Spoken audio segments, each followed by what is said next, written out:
कहानी की शुरुआत एक दंपति से होती है जो जंगल में कैंपिंग करने जाते हैं।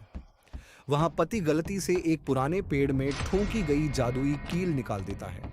इससे सदियों से कैद एक खतरनाक चुड़ैल पेची की आत्मा आजाद हो जाती है और दोनों की मौत हो जाती है।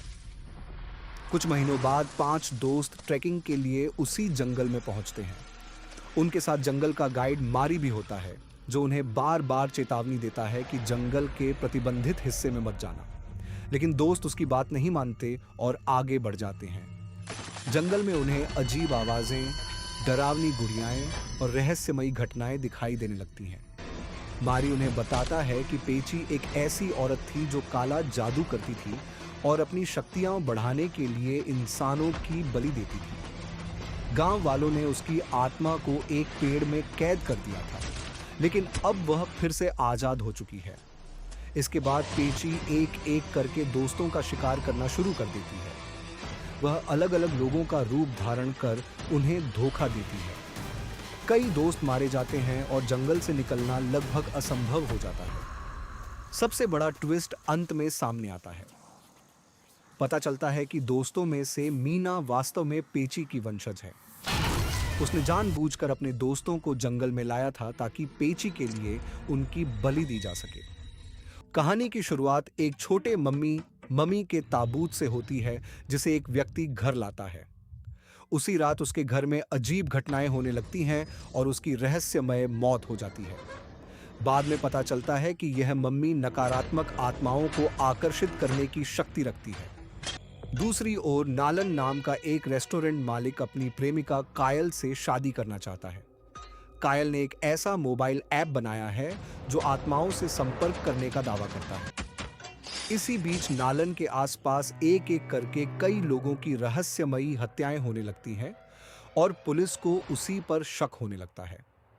जांच के दौरान नालन और कायल को पता चलता है कि उनके रेस्टोरेंट में पहले मित्रा नाम की एक प्रतिभाशाली महिला शेफ काम करती थी। उसके साथ कुछ प्रभावशाली लोगों ने बेहद क्रूर अन्याय किया था। बाद में उसकी और उसकी मां की हत्या कर दी गई थी।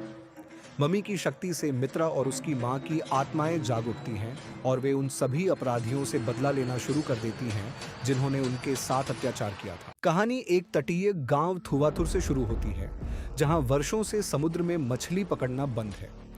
गांव वालों का मानना है कि समुद्र पर एक भयानक श्राप है।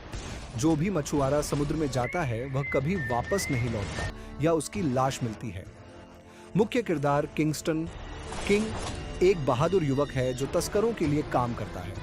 उसे लगता है कि वह केवल समुद्री जीवों की तस्करी कर रहा है, लेकिन बाद में पता चलता है कि उससे नशीले पदार्थों की तस्करी करवाई जा रही है। सच जानने के बाद वह इस गलत काम को छोड़ने का फैसला करता है। गांव को बचाने के लिए किंगस्टन अपने दोस्तों के साथ उस श्रापित समुद्र में निकल पड़ता है। रास्ते में उन्हें डरावने कंकाल, भूत जैसी आकृतियों और कई अलौकिक घटनाओं का सामना करना पड़ता है। धीरे धीरे उन्हें पता चलता है कि वर्षों पहले लालच और विश्वासघात के कारण यह श्राप लगा था। आखिर में किंगस्टन को अपने दादा सोलोमन की आत्मा और छिपे हुए खजाने का सच पता चलता है। आत्मा उसे सोना लेने के लिए कहती है, लेकिन किंगस्टन अपने दोस्तों की जान और पूरे गांव की भलाई को धन से अधिक महत्व देता है। वह सही काम चुनता है और अपने दादा के शव का सम्मानपूर्वक अंतिम संस्कार करता है। इससे समुद्र का श्राप टूट जाता है